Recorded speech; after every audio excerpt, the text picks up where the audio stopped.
A warm greetings from Rohini College of Engineering and Technology video lecture series. I am Professor Radhika from Chemistry Department. In this video lecture series, now we discuss about the Rio Declaration on Environment and Development.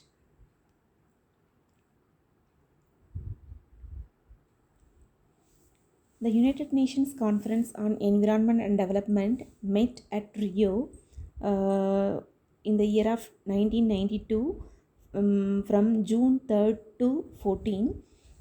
Take some steps in order to maintain the sustainability and regarding the environmental impact assessments. Okay, they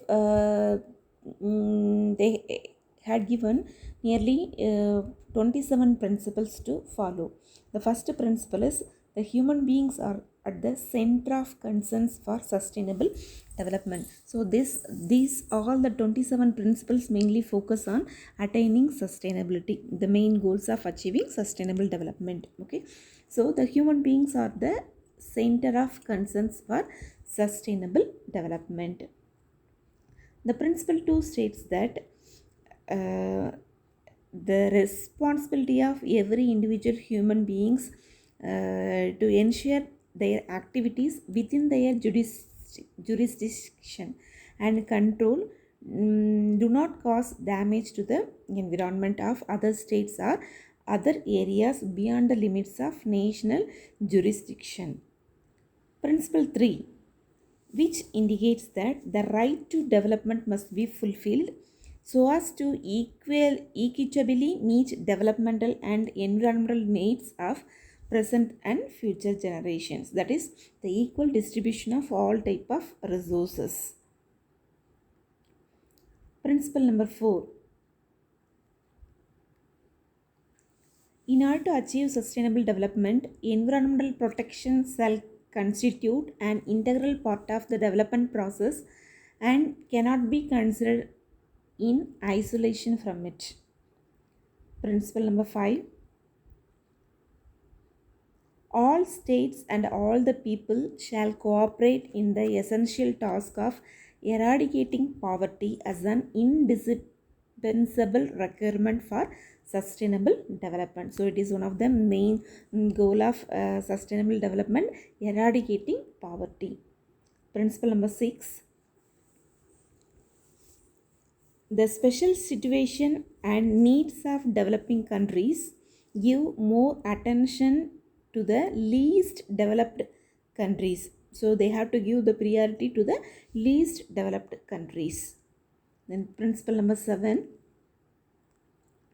States shall cooperate in a spirit of global partnership to conserve, protect and restore the healthy and integrity of earth ecosystem. Then principle 8. To achieve sustainable development and a higher quality of life for all the people, states should reduce and eliminate unsustainable patterns of production and consumption and promote appropriate demographic policies. Principle number 9 indicates in order to attain the sustainable development by improving scientific understanding through exchanges of scientific technological knowledge and by enhancing the development, adaptation, diffusion and transfer of technologies including new and innovative technologies. In principle number 10, environmental issues are best handled with the participation of all concerned citizens at the relevant level. Effective access to judicial administrative proceedings including redress and remedy shall be provided. Principle number 11. States shall enact effective environmental legislation. Environmental standards, management objectives and priorities should reflect the environmental and developmental context to which they apply. Principle number 12. Trade policy measures for environmental purpose should not constitute a means of arbitrary or unjustifiable discrimination or a discussed restriction on international trade. Principle number 13. States shall develop national law regarding liability and compensation for the victims of pollution and other environmental damage. Principle number 14, states should effectively cooperate to discourage or prevent the relocation and transfer to other states of any activities and substance which cause severe environmental degradation or found to be harmful to human health.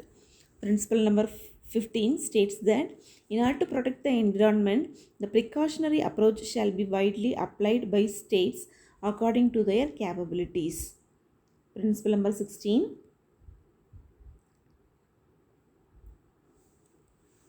the national authorities should endeavor to promote the internationalization of environmental costs and the use of economic instruments taking into account the approach that the polluter should in principle bear the cost of pollution with due regard to the public interest and without distorting international trade and investment.